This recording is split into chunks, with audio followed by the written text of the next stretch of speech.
আৰু দুই ইয়াৰ পৰাই সকীয়াই কৈছোঁ যাতে কোনো কোম্পানীয়ে কাৰো ঘৰলৈ গৈ পইচা বিচাৰি যাতে ডিষ্টাৰ্ব কৰে। যদি ডিষ্টাৰ্ব কৰে তেতিয়াহ'লে উল্টাই আমি পুলিচত কেছ দি এই আইনখনৰ নামটো লিখি লৈ যাব চবে। আইনখনৰ নাম the Assam micro' finance institution regulation of money lending act 2021।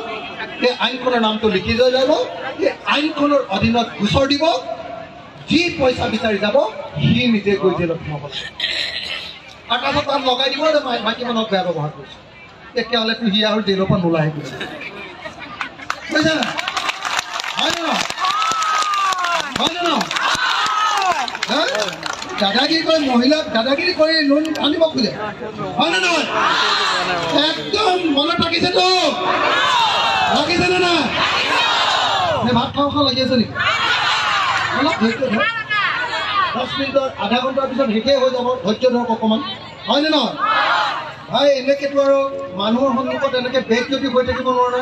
আজি আহিব কোম্পানী মানুহ পইচা দে নিদিলে আমুকত দম দিব ৰাস্তাতে ধৰিব বোলে মটৰচাইকেলকে লৈ ল'ম দে টিঙকে খুলি ল'ম। এইবাৰ ক'ব যে ঘাইটি এইবাৰতো এইটো আন্দোলনত সোমাইছে একদম এইবাৰ যদি ডিষ্টাৰ্ব কৰক কিন্তু অখিল গগৈ নিজে আহি আমাক উপস্থিত হ'ব কৈ দিব দেই। একদম ভয় কৰিব নালাগে। কোনেও ভয় নকৰিব। আমি আছো। আমি জেলত থাকোঁতে ভয় নকৰোঁ। একেৰাহে 1.5 বছৰ 2 বছৰ জেল দিয়ে তাৰ পাছতো একো কৰিব পৰা নাই বুজিছেনে নাই? এতিয়া বাহিৰত আছোঁ আৰু লগতে MLA মোক জেলতো দিব নোৱাৰে এতিয়া বুজিছেনে নাই? যেতিয়াই আপোনালোকৰ বিপদ হয় দৌৰ মাৰি যাম আৰু গৈ একদম হিমন্ত বিশ্ব শৰ্মাক বিহু দেখুৱাই দিম।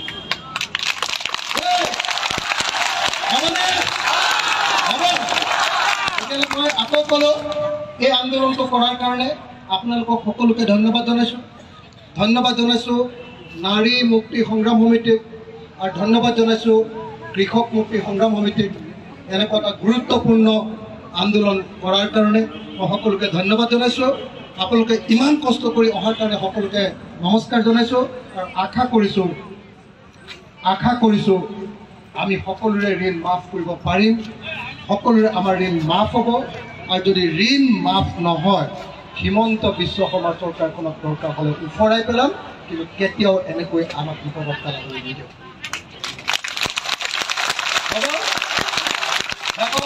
সকলোকে আকৌ এবাৰ জোৰকৈ হাততালি এটা বজাবৰ কাৰণে অনুৰোধ জনাইছোঁ।